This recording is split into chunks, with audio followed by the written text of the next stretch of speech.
What up gamers, Fancier here, and in this video I want to share my thoughts on Andor, which is a Star Wars show that concluded almost a week from now, and because of that I will be discussing the story of the show for the first season here, but I won't really go deep into the first 3 episodes because I've already done that in a separate video before this where I shared my first impressions of the show, and so if you want to see me go into more detail with that, go check out that video, but for the most part, there will be spoilers up ahead for the first season of Andor, so you have been warned. So this show is very interesting to me because compared to all the other live action Star Wars shows this year, Andor does feel the most unique and different out of all of them, and I do see it both good and bad.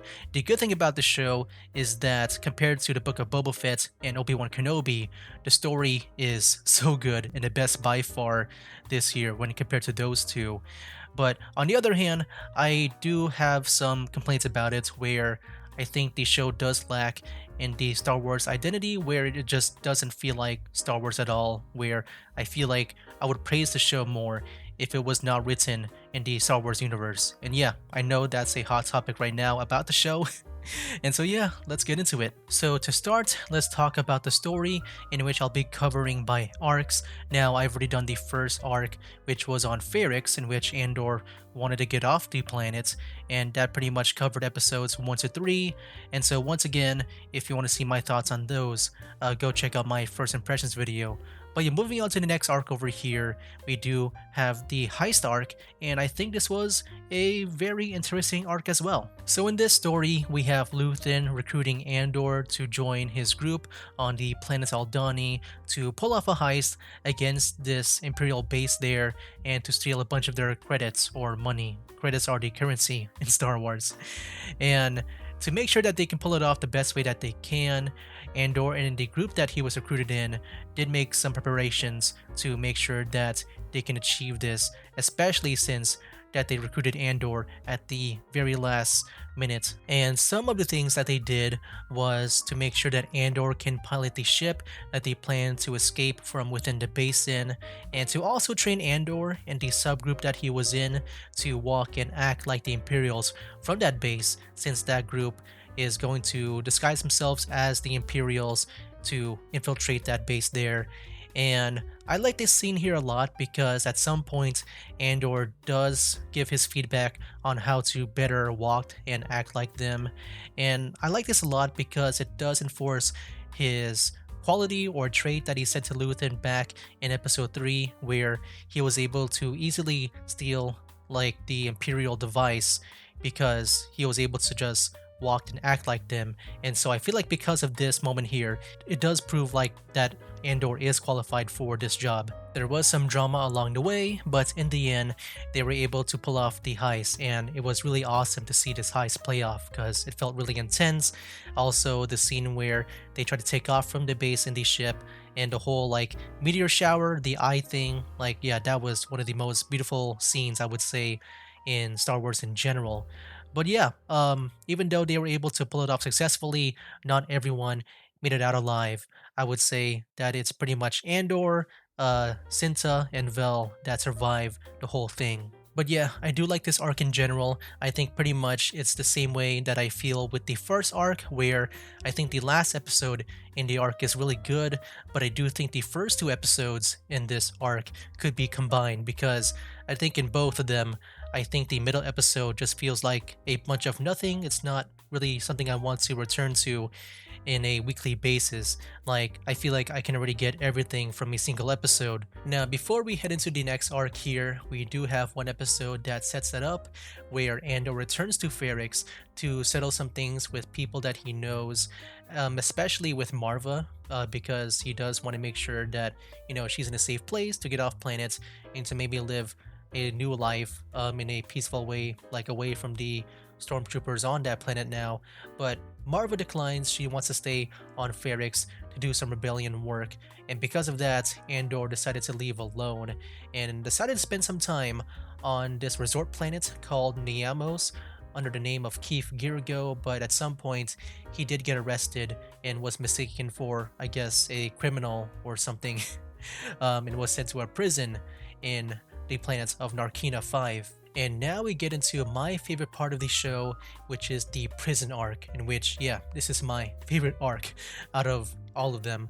But yeah, pretty much, as I said before, Andor got sent to this prison on Narkina 5, and the Imperials there are very much in control of the prisoners, where they got advantage of the floor, the weapons, the guns. But yeah, pretty much the prisoners are powerless here, and they're forced to make these devices or materials or structures for something that is revealed pretty much at the end of the series here. So then Andor was sent to one part of the prison where he was assigned to one group of prisoners led by Kino Loy, and boy, I would say this character here is my favorite because he does make a big 180, because with his character he's very much set and very strict on how like these prisoners should work.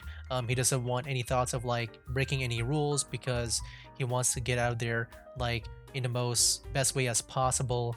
And after learning like later in the story that no prisoner is getting out, like yeah, that definitely made a big shift into Kino Loy's like his motivations, his perspective on things, and as he tries to break out of the prison with Andor, and as he tries to make that speech, you can just see just how like nervous and scared he is, that he feels like what he's doing is wrong, that you know, yeah, like he still has like doubts, even though he knows that no one is getting out.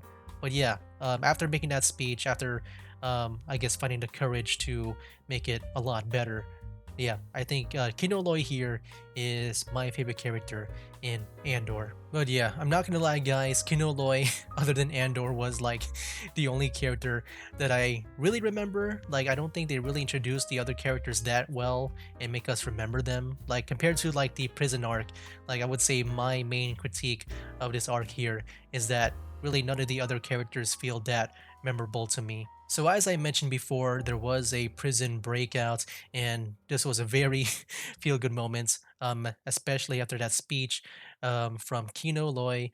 And yeah, it was a really good breakout scene, and then definitely breaks my heart when they were finally at the exit and they had to jump off into the ocean. But Kino then said that he couldn't swim, which I mean, I'm not gonna lie, like I'm like half like laughing and also half, I guess, feeling sad about him because, yeah, like does he not know the planet that he's on, or maybe they did not have any windows. I forgot if they really saw what the planet looks like from the outside. But yeah, that definitely was, I would say, a mixed moment for me. But in the end, I do feel bad for Kino Loy because right now I don't even know if he survives or not. Like I do want to see more of him. But yeah, that was the prison arc, my favorite arc and part of the show overall. It was just that good. But yeah, now we move on to the last two episodes of the series, in which the next one here, we do have Andor just like trying to escape, run away from the Imperials. Then he meets up with these two aliens here, which, yeah, I do like seeing these aliens, man.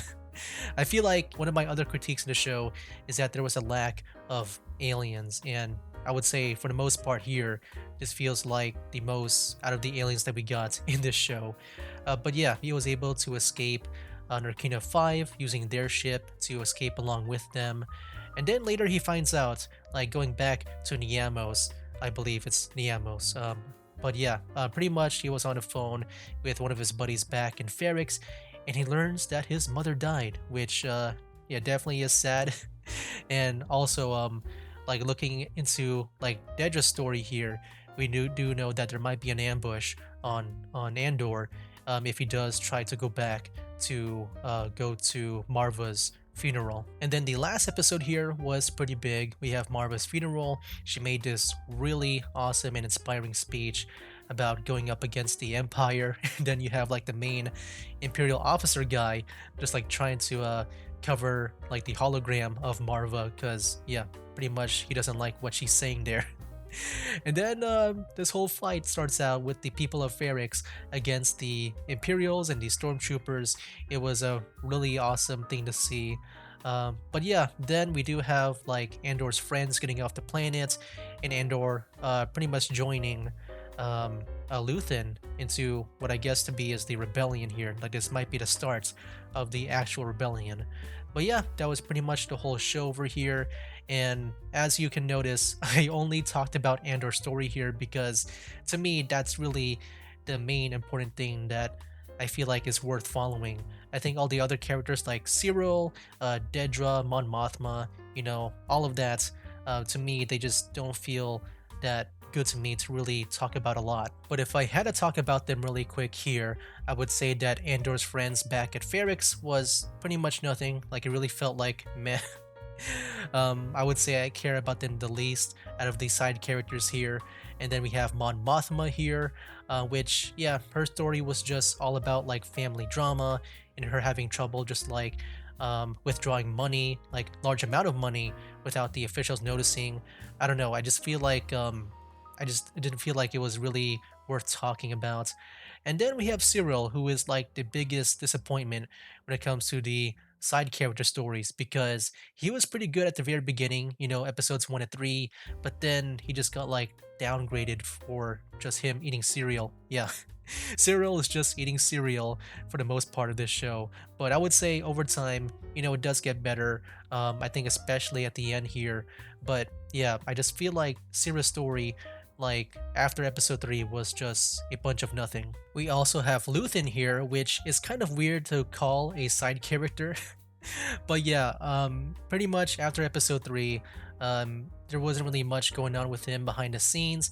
He did talk to Saw Gerrera, which was so cool. I do like his dialogue with him. But yeah, he was just pretty much like not really much into the action here. Like he was pretty much just like staying behind the scenes and just trying to get things working and plan things out. But yeah, I guess you can say it does feel like Palpatine in a way from the prequels, where he's just trying to get things working. But yeah, I feel like for the most part, they just didn't really utilize his character enough. And then we get to the last of the other characters here, which is Dedra, in which while I don't think she's as good as like Andor, like, far from it. I do think she is like the best out of all the other characters because at least with her, she does make progress on being a threat to Andor. Like I feel like with her, there is progress being made, and I thought that at first Cyril was gonna be the main bad guy because he's always looking at a hologram of Andor. Like I feel like he's plotting something big, but in the end, it turned out to be Dedra being the one to be the main threat for Andor, especially at the last episode where she was planning out an ambush in case Andor does show up, like using that funeral as a bait. But yeah, I think with her, I do like her character a lot. She does make a lot of progress compared to all the other characters and does it in a very, interesting way to make it related to Andor himself. Maybe take out Cyril and maybe Mon Mothma's time and maybe added more to to her because I think she would have been a really great and developed villain if maybe she had more time. And so yeah, I think that's pretty much all I want to say about the story and the characters here. And now going to like my good and bad about the show here. But yeah, I pretty much touch upon this a little bit in the beginning here where I would say the good about the show is that even though I was kind of like harsh on like the side characters, I would say Andor's story is the main and the best one in the show, while like the other characters, weren't that great. I would say the good part of the show is that at least the story is really good and a lot better than something like the Book of Boba Fett and the Obi-Wan Kenobi show. I do think this show at least, makes it very entertaining to watch. But on the other hand, the show does have some bad traits to it in the sense that it just feels like for the most part, I'm not really watching Star Wars in general. Like, yeah, I would say starting at episode 7 is when it starts to feel like Star Wars, but anything before that, I think especially with the slow pacing of the show, it just doesn't feel like Star Wars to me. And I know the usual criticism from others against people who share the same opinion as me is that we only want lightsabers or the Force to make it feel like Star Wars, but at least to me, that's not the case. Like for me, I feel like this show really lacks in what makes it feel and look like Star Wars when it comes to the world building. I think Andor here, the show here, does a very good job on the world building on its own. I think especially when it comes to Ferrix with like that guy, like I mentioned this back in my first impressions video, that we have that one guy just like ringing the bell manually with his hammers. Like, I think stuff like that really helps out with the world building. And so yeah, this show does a good job in that in its own way, but I feel like it doesn't really carry on from the pre-existing stuff that we have in the other shows and movies in Star Wars right now. And I'm not gonna lie, guys, this definitely made me think a lot about what makes things feel like Star Wars and what doesn't. I feel like this is the first time I'm actually thinking about this. Because I think for the most part, with all the other Star Wars shows and their movies, like yeah, I would say that they feel like Star Wars. But for some reason, this show here, it just doesn't really click with me to make it feel like a Star Wars show. At least for the first 6 episodes, I think after that, starting at episode 7, it does actually feel like Star Wars to me. But yeah, I guess focusing on the first 6 episodes here, since it seems like I do have a problem with that.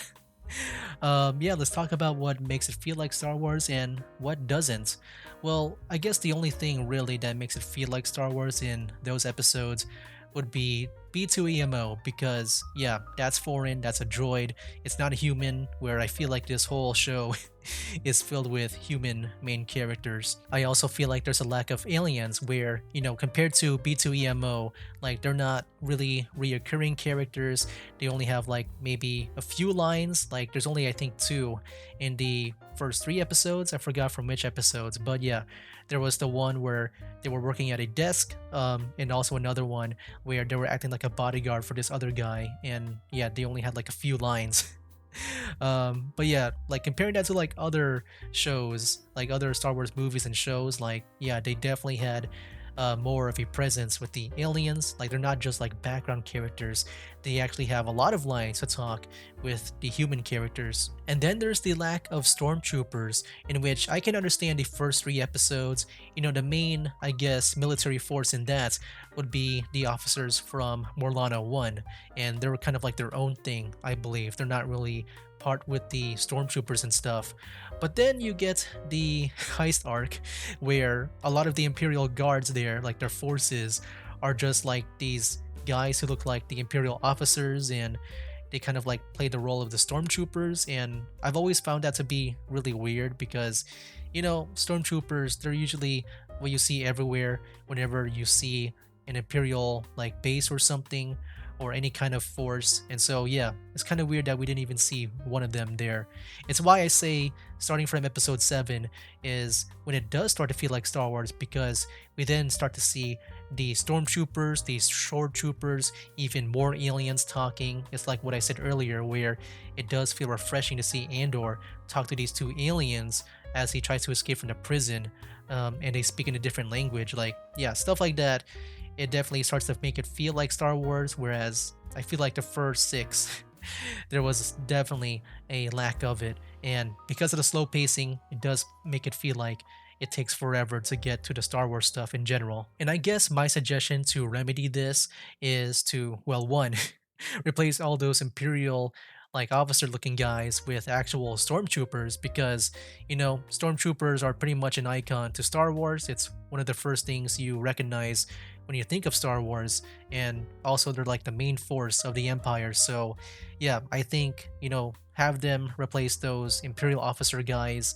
only have those officers be kind of like the commanders, the talkers. And then also maybe replace some of Andor's friends with like into an alien character. Like yeah, have them become aliens maybe with a few of them. I think the people at Ferrix can definitely be aliens with like Bix, Brasso, maybe the guy with the dogs, and also maybe at least one in the heist group. I think I don't know. I mean, maybe the guy with the book, or maybe you know if one has to survive, like with Vel and Cinta. I would say Cinta, just because with Vel she's related to Mon Mothma, and so yeah, I don't think they would be blood related that way. But yeah, like just make some of those characters aliens, man. Like Twi'leks, maybe some other stuff that are humanoid. I mean, we even saw some at the beginning at the bar, at the I guess that crashed ship when it comes to the origins of Andor. You can be one of those characters, Twi'leks or whatever. But yeah, I think that would definitely help out overall with just just to make it feel like a Star Wars universe rather than just like a bunch of humans in this sci-fi world. And I guess also other than world building, I mean, I would say to just add more action, like especially since this show here is very slow pace and very dialogue heavy. I mean, from what we usually expect from Star Wars is usually just action and stuff. I mean, if you look at all the other stuff, there's usually action accompanied with it. But in this show, there are some episodes that just doesn't feel like it's very, I guess, actiony. And I know that's probably like because the show is for a different audience. It is definitely written in a way that is similar to like Breaking Bad or Game of Thrones, where it's more dialogue than action. But yeah, going into Star Wars here though, like that's also part of the identity. That's why people like the lightsabers. They want to swing that around. It looks so cool. Or maybe even play the video games, man, where like a lot of them are mainly action based, and they're very memorable. So yeah, I think the show definitely needed action. I think especially if they want to like make it for everyone, because yeah, as I said kind of like a few seconds ago, this definitely feels like the audience for Breaking Bad and Game of Thrones, which is not bad. It's just I think if they want a bigger audience, definitely add more action to it. And I guess the best of both worlds to this would be the prison arc. I think with that, on why it's my favorite, is because it also feels like there's always danger, things are really exciting. Like, unlike before, where like Andor and his group, like when it comes to the heist stuff, like yeah, they just chill out in the forest, nothing is going on really. Like there's really no danger. They gotta like hide from maybe a TIE fighter coming by once in a while.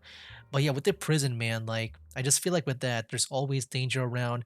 They could die any second if they screw up with the guards, with the floor. Yeah, I think definitely the show with their arcs definitely need more of that rather than just being more of a dialogue heavy show for the most part. But yeah, guys, I'm getting kind of tired of talking here, and so yeah, I just want to mainly share my thoughts on the show and not go too deep into this topic of, what makes it feel like Star Wars or not. But yeah, I'm going to wrap it up here, guys. Those are my thoughts on the first season of Andor. And with that said, let me know down in the comments below, what do you guys think of the first season of Andor? Do you like it or dislike it?